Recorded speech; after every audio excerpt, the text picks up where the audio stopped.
Rok 2025 nebol len ďalším rokom v kalendári. Bol to rok, keď sa hranice medzi sci-fi a realitou začali nebezpečne rýchlo strácať. Vedci sa priblížili k vyliečeniu choroby, ktorá desiatky rokov nemala riešenie, Mars začal vyzerať ako bývalý domov života a ľudstvo sa prvýkrát dotklo technológií, ktoré môžu úplne zmeniť energiu aj komunikáciu na celej planéte. Začneme chorobou, ktorú svet pozná už viac než 40 rokov. HIV. Tento vírus bol vždy výnimočný tým, že sa dokázal ukryť v ľudských bunkách a zostať neviditeľný pre imunitný systém a lieky. Práve preto sa HIV doteraz nedalo úplne vyliečiť, iba dlhodobo potlačať. V roku 2025 však vedci využili mRNA technológiu na prelomový spôsob liečby.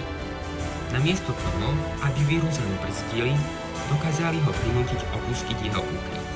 Keď sa HIV odhalí, imunitný systém ho vie zničiť. Po prvýkrát v histórii tak nejde len o liečbu, ale o reálnu možnosť úplného vyliečenia HIV. Ak sa táto metóda potvrdí vo veľkom meradle, pôjde o jeden z najväčších medicínskych prelomov modernej doby. Zatiaľ čo medicína menila životy na Zemi, rover Perseverance robil niečo rovnako zásadné na Marse. Červená planéta je dnes studená a suchá, no v roku 2025 vedci objavili v jej skalách chemické stopy, ktoré silno naznačujú, že Mars bol kedysi úplne iným svetom. V kratéri Jazero našli organické molekuly, minerály vznikajúce len v prítomnosti vody a chemické štruktúry, ktoré na Zemi často vznikajú vďaka mikrobiálnemu životu. Nejde o priamy dôkaz života, ale o najsilnejší dôkaz, aký sme kedy mali. Rok 2025 však nepriniesol len jeden veľký medicínsky objav. Medicína ako celok urobila obrovský skok vpred. Génové terapie začali opravovať chybné gény priamo v tele pacienta, čím sa otvorila cesta k liečbe vrodených ochorení, ako je strata sluchu či niektoré genetické poruchy. Vedci zároveň dokázali pestovať malé funkčné orgány v laboratóriu, čo umožňuje testovať lieky bez rizika pre ľudí a raz možno nahradiť poškodené orgány za úplne nové. Medicína sa tak posúva od liečenia symptómov k opravovaniu samotného zdroja choroby. Popri tom všetkom sa menil aj spôsob, akým komunikujeme. V roku 2025 bol spustený pilotný kvantový internet.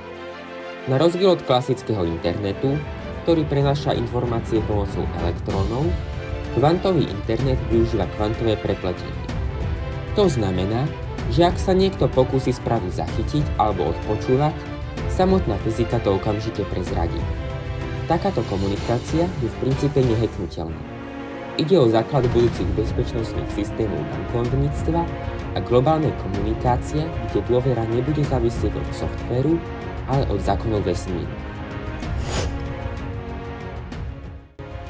A nakoniec energia. To, čo poháňa Slnko a hviezdy, sa v roku 2025 opäť priblížilo k realite na Zemi. Vedci dosiahli nové rekordy v nukleárnej fúzii. V reakcii, pri ktorej sa uvoľňuje obrovské množstvo energie bez produkcie oxidu uhličitého a bez dlhodobého radioaktívneho odpadu.